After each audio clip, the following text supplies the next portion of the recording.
Hello, my friends. Welcome to the PMP Exam Daily Drill with your buddy Phil. Today, we're going to be taking a look at an area in the PMBOK Guide, Chapter 9, Resource Management. So we're going to have two levels. I'm going to ask you a few questions about the processes, and then I'm going to ask you a few questions about the ITTOs. They could be inputs, tools, techniques, or outputs. Are you ready? So let's talk about the first one. The first process of resource management is what? And what are the two unique outputs that you get from this process? I'll give you 20 seconds to think about it. The first process in resource management, process 1.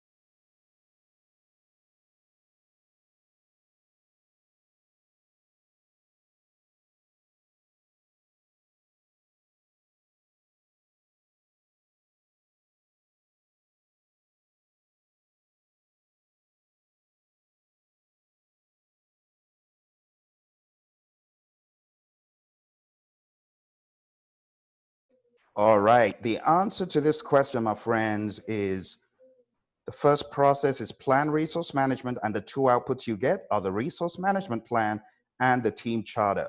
Let's go on to our next process here. I would like you to tell me what is the second process of resource management. And also, I would like you to mention two unique outputs. Go.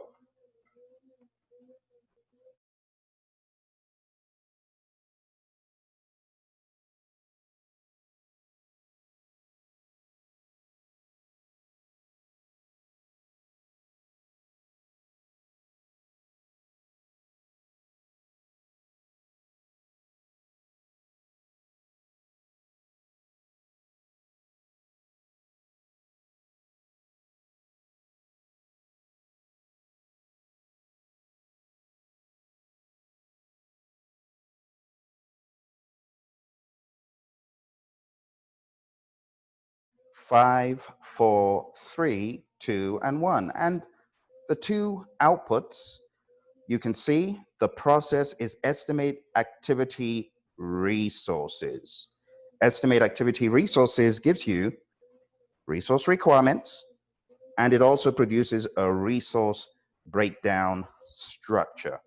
All right, let's do the same thing for the third process in resource management. I would like you to tell me what the process name is. And of course, I would like to know what the major outputs are. Now, I am looking for, let's say, three outputs that are relatively unique. Can you think about that? I'll give you 30 seconds.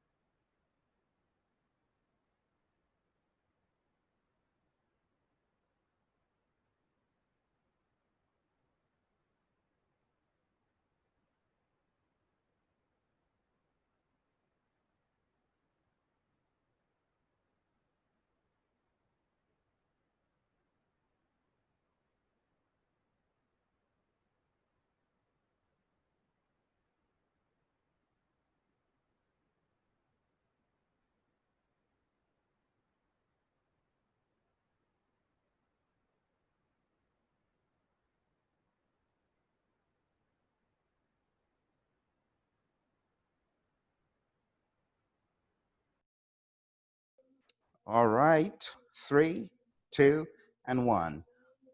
The third process of resource management is acquire resources. The unique outputs I was looking for are physical resource assignments, project team assignments, and resource calendars. Those are the unique ones. All right, let's move on to our fourth process here.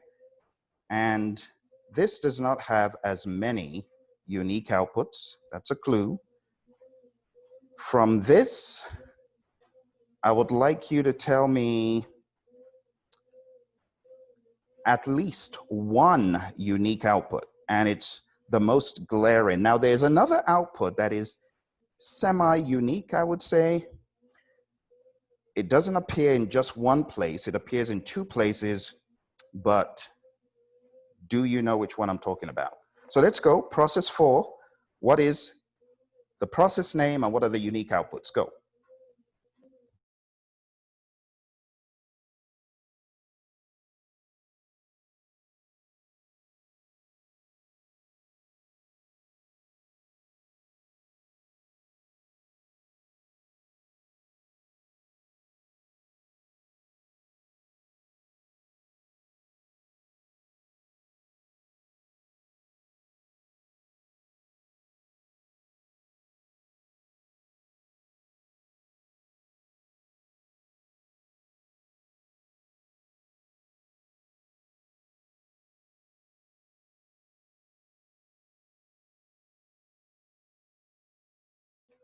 All right. So the fourth process in resource management is known as develop team, and the outputs I was looking for are team performance assessments and enterprise environmental factors updates. Those are the unique outputs. Now, you do know that we're just focusing on the unique outputs, but there's also the tools and techniques to be concerned about more than anything else. Just keep that in mind. All right, so let's go to process number 5. We're almost done with this piece, but I did warn you that I was going to throw in one more tiny little bit into the equation. So before we get to process 5, I want to put you into another mode of learning. We're going to have a quick drill of questions. Here's your first question. Your team is currently going through the performing stage of team development. This can be described by one statement. Choose it. I'll give you a minute and 12 seconds.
All right, time up.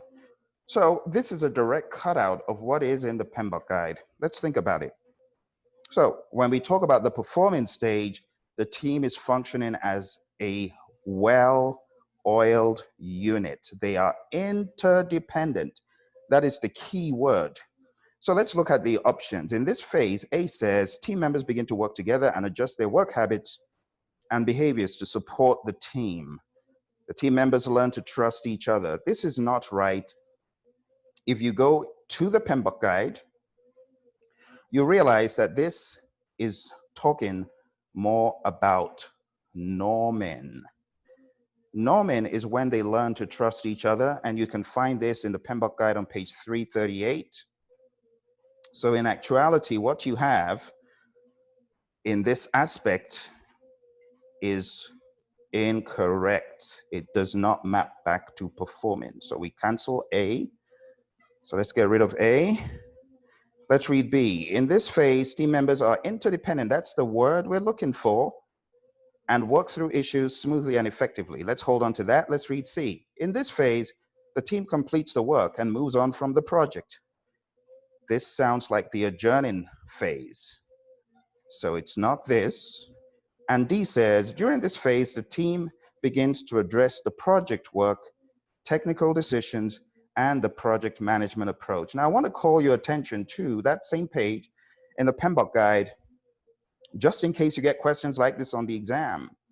When they begin to address the project work, we are actually talking about the storming stage. So while it sounds positive, be aware that the storming definition is not always one of positivity. The storming definition, though it sounds positive, is actually lending itself to where the team begins to get into technical arguments, disagreements, and things such as that. So for that reason, we're going to cancel D, and the answer is B. All right? For those of you that have not tackled any of these questions about the 5 stages of team development, I'll let you know that these will likely come up on your exam, especially as the exam is changing. I would expect more soft skills oriented questions. Here's your next one. This is very easy based on what we just looked at. Remember, the daily drills is meant to coach you. So now that I've talked about the first question, can you answer the second one? I'll give you a minute for this. Go.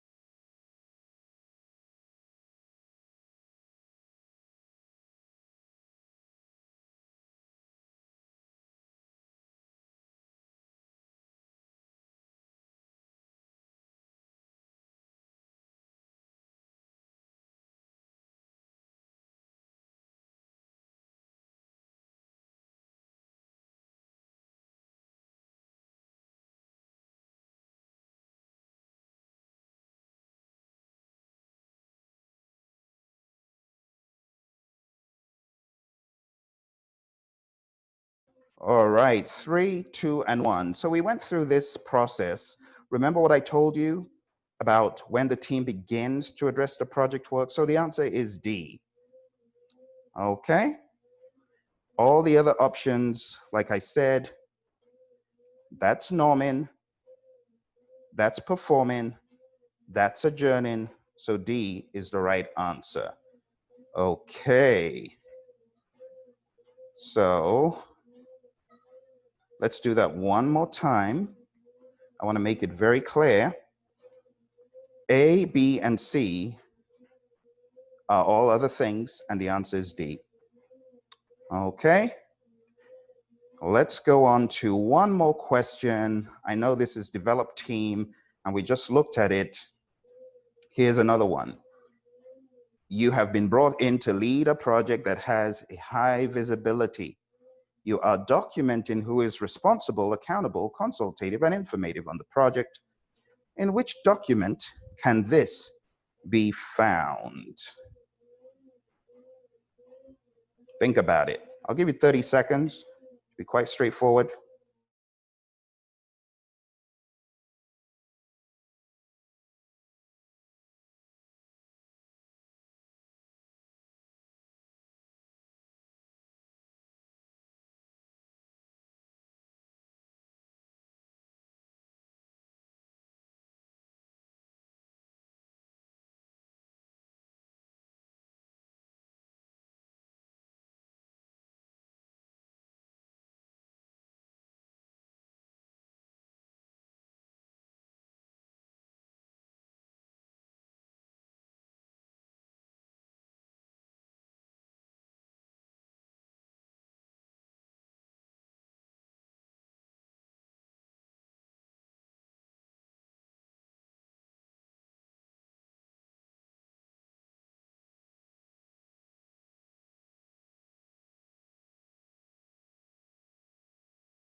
All right, 5, 4, 3, 2, and 1. So it says, you are documenting who is responsible, accountable, consultative, and informative. Erase each chart. So the question is really asking, where is the RACI chart? So going through the process of elimination, some of you already know the answer, but by process of elimination, it's not in anything called a resource register. There's no such thing. Okay, resource management plan, that is the answer. The resource breakdown structure does not contain RACI information, and there's no such thing as a response matrix. So the answer is B. Now, these are easy for those of you who are just getting into the swing of it. You may find it a little bit harder, but for the most part, these are relatively easy questions. All right, let's go back to our whiteboard and do our final two processes in resource management. And I hope you find this review to be helpful because it's meant to jog your memory. Those of you that have been for training, but may not have been practicing very much. All right, this is number 5. So what is the 5th process of resource management? And from this one, I'm looking for just one semi-unique output. Just one. It's semi-unique and one. I'll give you 30 seconds.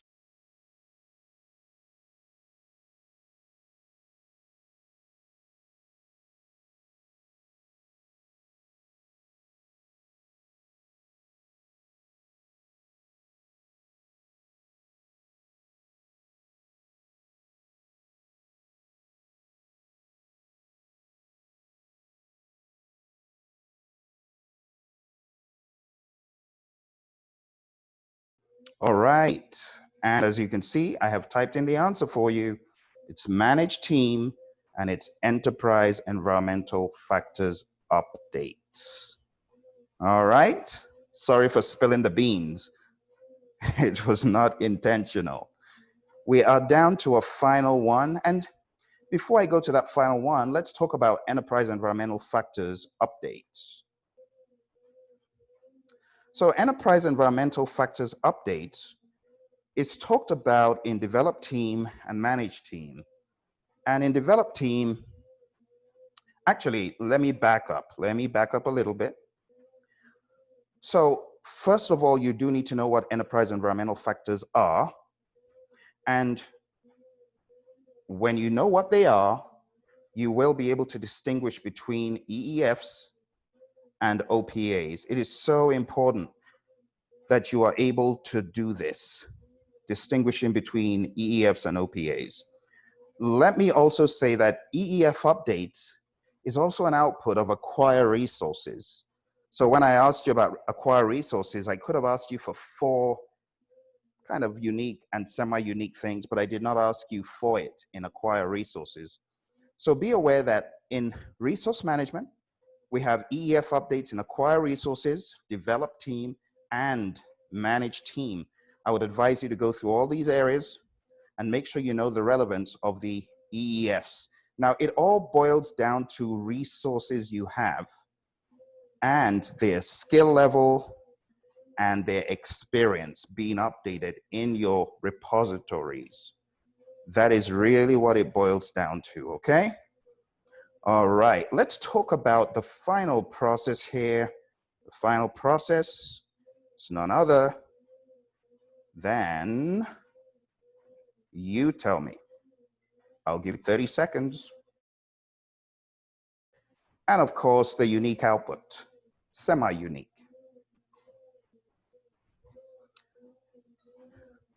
All right, let's do it.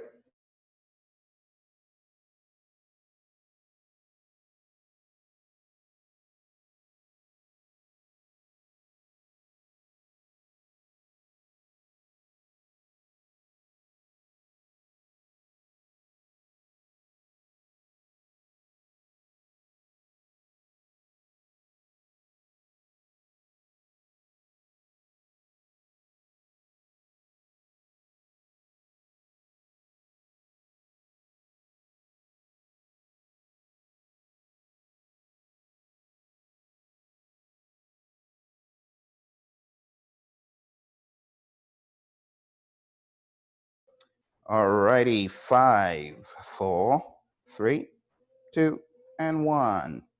All right, the process in question, process number 6, is control resources. Control resources is where you control the physical resources. You make sure they are available at the right time.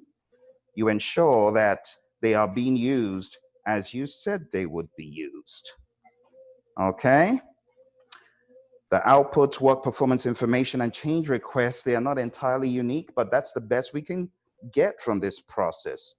WPI, assessment of whatever resource information has been put in to understand your resource availability and use and stuff like that. And that will become an input to another process that is going to monitor and control project work. You already know that from previous episodes. And this change request is going to perform integrated change control. All right, so always join the dots. Whenever you're looking at these things, try to join the dots in your head. All right, here is your final question for the day. Let's go to it.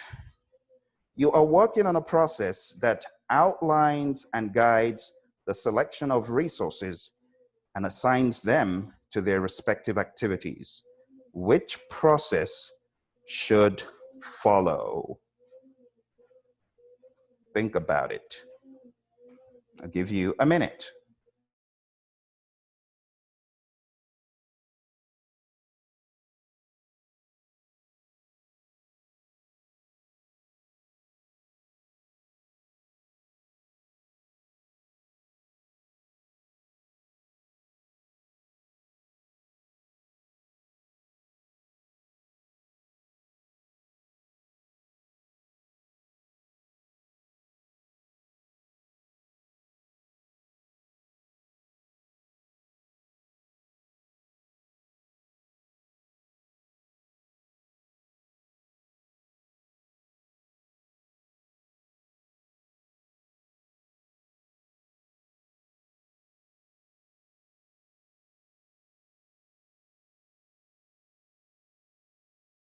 All right, my friends. So to answer this, follow me to the PMBOK Guide, page 328. And let's read there. Under Acquire Resources, it says Acquire Resources is the process of obtaining team members, facilities, equipment, materials, supplies, and other resources necessary to complete project work.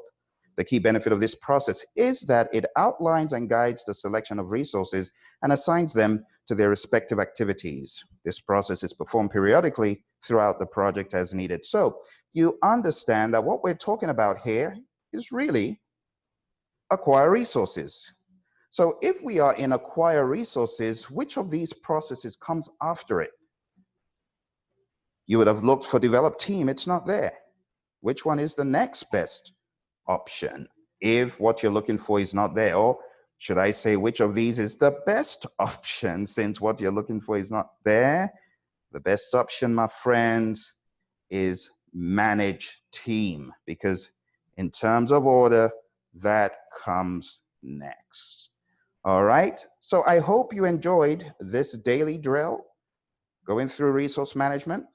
And thank you very much for the student who requested resource management. And I hope you find this useful. You take care and bye for now.